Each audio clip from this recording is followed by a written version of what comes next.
हरे कृष्णा। देवदूत ने महर्षि मुद्गल से कहा, महर्षि, तुम्हारी बुद्धि बड़ी उत्तम है। जिस उत्तम स्वर्गीय सुख को दूसरे लोग बहुत बड़ी चीज समझते हैं वह तुम्हें प्राप्त ही है। फिर भी तुम अनजान से बनकर इसके संबंध में विचार करते हो, इसके गुण दोष की समीक्षा कर रहे हो। मुने, जिसे स्वर्ग लोक कहा जाता है वह यहाँ से बहुत ऊपर है। वहाँ पहुँचने के लिए ऊपर को जाया जाता है, इसीलिए उसका एक नाम उधर वर्ग भी है। वहाँ जाने के लिए जो मार्ग है वह बहुत उत्तम है। वहाँ के लोग सदा विमानों पर विचरा करते हैं। मुदगल, जिन्होंने तपस्या नहीं की है, बड़े बड़े यज्ञों द्वारा यजन नहीं किया है तथा जो असत्यवादी एवं नास्तिक हैं, वे उस लोक में नहीं जा पाते। ब्राह्मण, धर्मात्मा, मन मन को वश में रखने वाले, शम दम से संपन्न, ईर्ष्या रहित, दान धर्म परायण तथा युद्ध कला में प्रसिद्ध शूरवीर मनुष्य ही वहाँ सब धर्मों में श्रेष्ठ इंद्रिय संयम और मनोनिग्रह रूपी योग को अपनाकर सत्पुरुषों द्वारा सेवित पुण्यवान लोकों में जाते हैं। मुदगल, वहाँ देवता, साध्य, विश्वदेव, महर्षिगण, याम, धाम, गंधर्व तथा अप्सरा, इन सब देव समूहों के अलग अलग अनेक प्रकाशमान लोक हैं जो इच्छानुसार प्राप्त होने वाले भोगों से संपन्न, तेजस्वी और मंगलकारी हैं। स्वर्ग में 33,000 योजन का सुवर्णमय एक बहुत ऊंचा पर्वत है जो मेरुगिरी के नाम से विख्यात है। मुदगल, वहीं देवताओं के नंदन आदि पवित्र उद्यान और पुण्यात्माओं के पुरुषों के विहार स्थल हैं। वहाँ किसी को भूख प्यास नहीं लगती, मन में कभी ग्लानि नहीं होती, गर्मी और जाड़े का कष्ट भी नहीं होता, वहाँ कोई भय भी नहीं होता। वहाँ कोई भी वस्तु ऐसी नहीं है जो घृणा करने के योग्य एवं अशुभ हो। वहाँ सब और मनोरम, सुगंध, सुखदायक स्पर्श तथा कानों और मन को प्रिय लगने वाले मधुर शब्द सुनने में आते हैं। मुने, स्वर्गलोक में ना शोक होता है ना बुढ़ापा। वहाँ थकावट और करुणाजनक विलाप भी श्रवण गोचर नहीं होता है।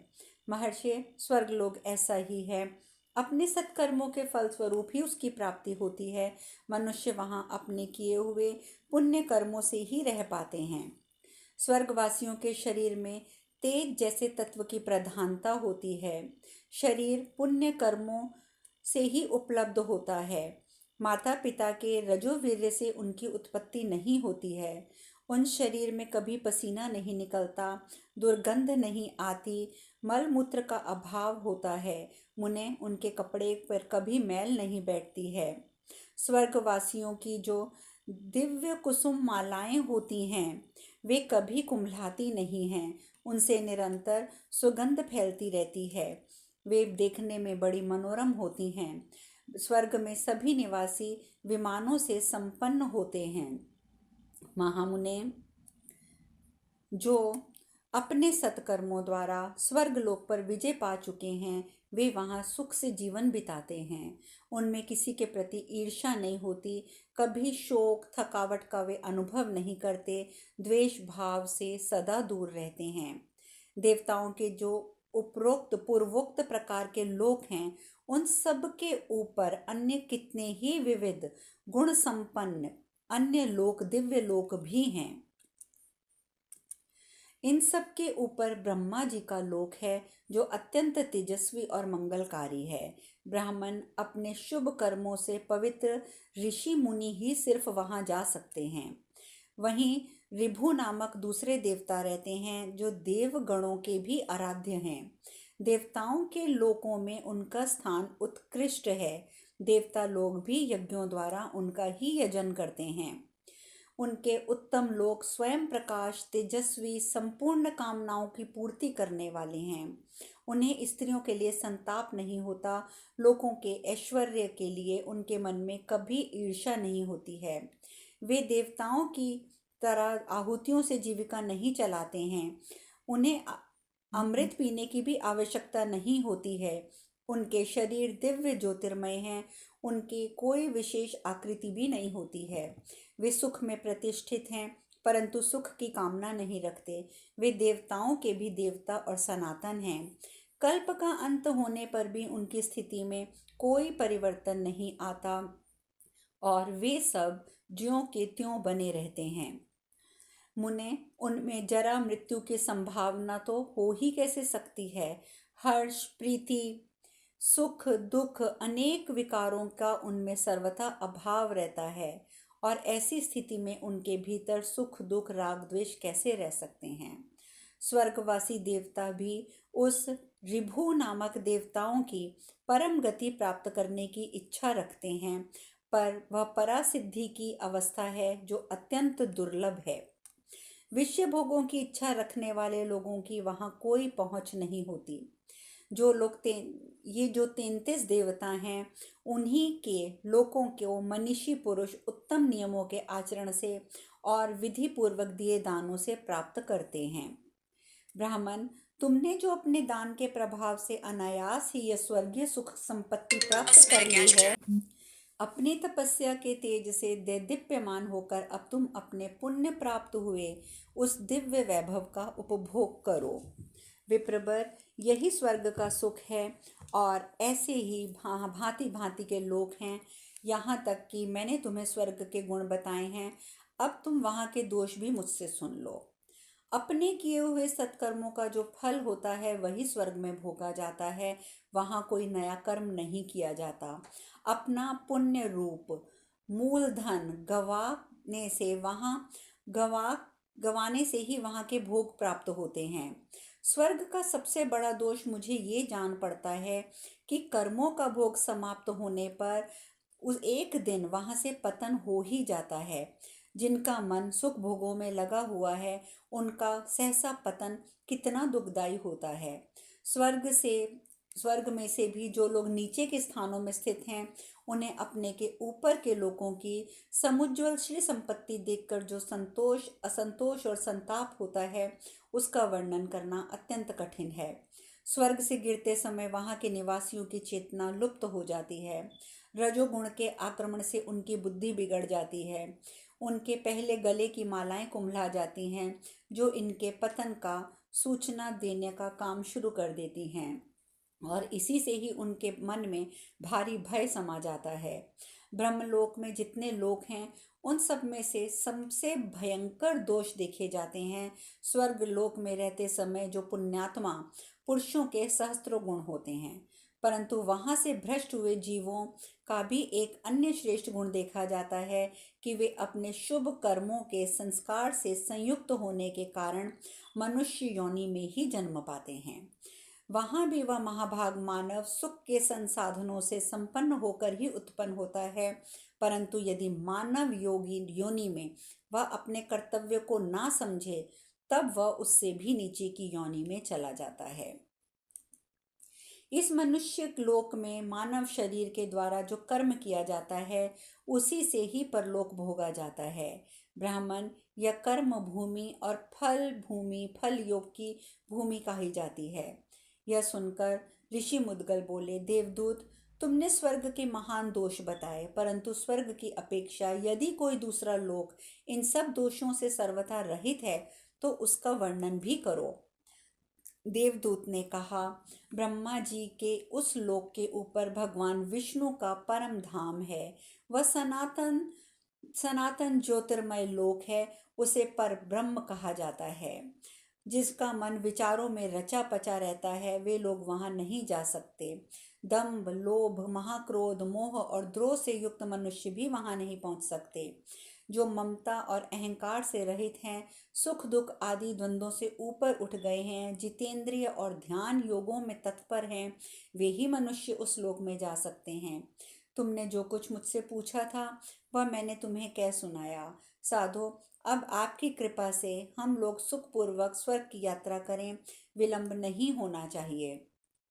व्यास जी कहते हैं, राजन, देवदूत की ये बात सुनकर मुनि श्रेष्ठ मुद्गल ने उस पर बुद्धि विचार किया। विचार करके उन्होंने देवदूत से कहा, देवदूत, तुम्हें नमस्कार है। तात, तुम सुखपूर्वक पधारो। स्वर्ग अथवा वहाँ का सुख महान दोष से युक्त है, इसीलिए मुझे वहाँ की आवश्यकता नहीं है। पतन के बाद जो स्वर्गवासी मनुष्यों को अत्यंत भयंकर महान दुख और अनुताप होता है और वे फिर इसी लोक में विचरते रहते हैं, इसीलिए मुझे स्वर्ग जाने की कोई इच्छा नहीं है, जहाँ जाकर मनुष्य कभी शोक नहीं करते, व्यथित नहीं होते और जहाँ से विचलित नहीं होते, केवल उसी अक्षय धाम का मैं अनुसंधान करूँगा। ऐसा कहकर मुद्गल मुनि ने उस देवदूत को विदा कर दिया और शील और उच्छृंख वृत्ति से जीवन निर्वाह करने वाले वे धर्मात्मा महर्षि उत्तम रीति से शम दम आदि नियमों का पालन करने लगे। उनकी दृष्टि में निंदा और स्तुति समान हो गई। वे मिट्टी के ढेले, पत्थर और सुवर्ण को समान समझने लगे। विशुद्ध ज्ञान योग के द्वारा नित्य ध्यान में तत्पर रहने लगे। ध्यान से बल पाकर उन्हें उत्तम बोध प्राप्त हुआ और उनके द्वारा उन्होंने सनातन मोक्ष परम सिद्धि प्राप्त कर ली। कुंती नंदन, इसीलिए तुम भी समृद्धशाली राज्य से भ्रष्ट होने के कारण शोक ना करो, तपस्या द्वारा तुम उसे प्राप्त कर ही लोगे। मनुष्य पर सुख के बाद दुख, दुख के बाद सुख बारी बारी आते रहते हैं। जैसे अरे नेमी से जुड़े हुए ऊंचे नीचे आते रहते हैं, वैसे ही मनुष्य का सुख दुख संबंध ऐसा ही रहता है। अमित पराक्रमी युधिष्ठिर, तुम 13वें वर्ष के बाद अपने बाप दादाओं का राज्य प्राप्त कर लोगे, अतः अब वह तुम्हारी मानसिक चिंता दूर हो जानी चाहिए।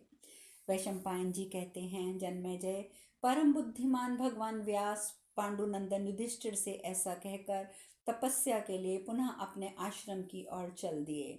इस प्रकार श्री महाभारत वन पर्व के अंतर्गत श्री विदेही द्रोणिक पर्व में मुद्गल देवदूत संवाद विषयक 261वां अध्याय पूर्ण हुआ। यह सब सुनने के पश्चात जन्मेजय जी ने पूछा, महामुनि वैशंपायन जी, जब महात्मा पांडव ने इस प्रकार वन में रहकर मुनियों के साथ विचित्र कथा वार्ता द्वारा मनोरंजन करते थे, जब तब द्रौपदी भोजन ना कर ले, तब तक सूर्य के दिए हुए अक्षय पात्र से प्राप्त होने वाले अन्न से वे ब्राह्मणों को तृप्त करते थे, जो भोजन के लिए उनके पास आए होते थे।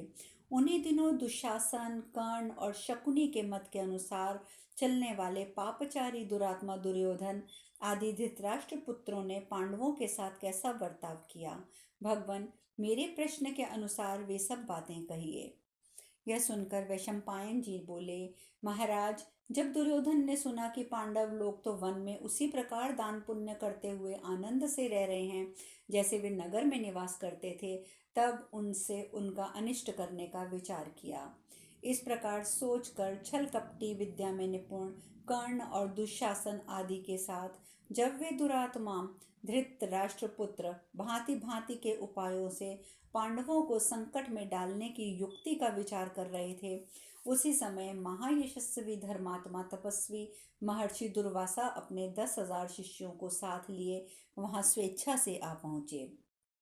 परम क्रोधी दुर्वासा मुनि को आया देख भाइयों सहित श्रीमान राजा दुर्योधन ने अपनी इंद्रियों को काबू में रखकर नम्रता पूर्वक विनीत भाव से उन्हें अतिथि सत्कार के रूप में निमंत्रित किया।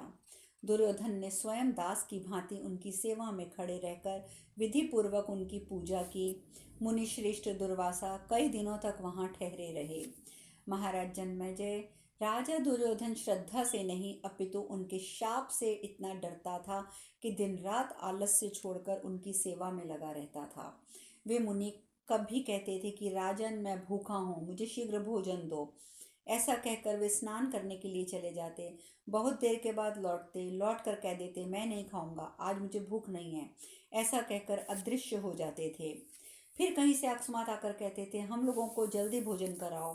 कभी आधी रात में उठकर उसे नीचा दिखाने के लिए उद्यत हो पूर्वत भोजन बनवाकर उस भोजन की निंदा करते हुए भोजन करने से इनकार कर देते थे।